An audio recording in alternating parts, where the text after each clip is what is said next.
வணக்கம் மக்களே, welcome to the venture show. இன்னைக்கு ஷோல நம்ம பார்க்க போறது தி அக்லி அப்படின்ற கொரியன் மூவி. தமிழ் டப்பிங்கோட பிரைம்ல அவைலபிளா இருக்கு. இந்த படம் ஒரு மிஸ்டீரியஸ் மாம், அந்த அம்மாவோட இறப்புக்கு காரணம் என்ன அப்படின்றத தெரிஞ்சுக்க அலையக்கூடிய ஒரு மகனின் கதை. ஆக்சுவலா இந்த படத்தோட ஸ்டார்டிங்லயே அந்த பையனை காட்டுறாங்க. அவங்களோட அப்பா ஆக்சுவலா ஒரு கண்ணு தெரியாத நபர்.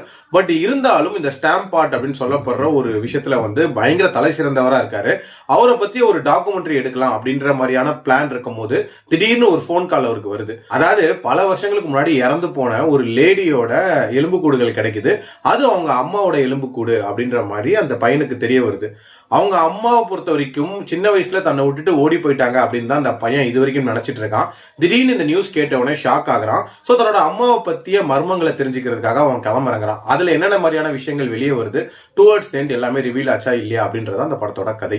ஹீரோவோட அம்மாவை பத்திய மிஸ்ட்ரி, அதுவும் அவங்க குறிப்பா எப்படி இருப்பாங்க அப்படின்ற அந்த ஒரு விஷயத்த கடைசி வரைக்குமே மெயின்டைன் பண்ணியிருந்தாங்க அப்படின்னே சொல்லலாம். இன்ஃபேக்ட் கடைசி சீன்ல தான் அதை ரிவீலே பண்ணுவாங்க. ஆல்சோ பியூட்டி ஸ்டாண்டர்ட்ஸ் அப்படின்ற ஒரு விஷயத்துக்கு இந்த சமுதாயம் எப்படி முக்கியத்துவம் கொடுக்குது, ஒருவேளை அதுல நம்ம இல்ல அப்படின்னா நம்மள எந்த அளவுக்கு எக்ஸ்ட்ரீமுக்கு கொண்டு போகுது, அதன் விளைவுகள் என்னவா நடக்குதுன்ற மாதிரி நிறைய விஷயங்களை இதுல ரொம்ப சூப்பராகவே காட்டியிருந்தாங்க. ஆல்சோ ஹீரோவோட அம்மாக்கு என்ன நடந்திருக்கும் அப்படின்ற அந்த விஷயங்களை டிஃப்ரெண்ட் பர்சன்ஸ் வழியா அவங்களோட பாயிண்ட் ஆஃப் வியூல இருந்து சொன்னது அப்படின்றது இந்த கதைக்கு ஒரு விதமான சுவாரஸ்யத்தை கூட்டிச்சு.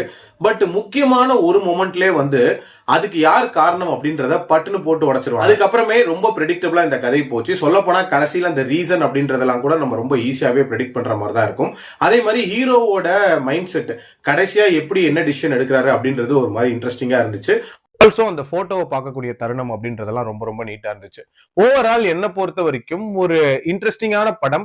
பட் இன்னுமே எங்கேஜிங்கா பிரசன்ட் பண்ணியிருந்திருக்கலாம். என்னோட ரேட்டிங் இந்த படத்துக்கு 2.9 out of 5. அடல்ட் கண்டென்ட்டை பொறுத்த வரைக்கும் இதுல பெருசாலாம் இல்ல, தாராளமா பார்க்கலாம். மீண்டும் அடுத்த விமர்சனத்தில் சந்திக்கிறேன். நன்றி, வணக்கம்.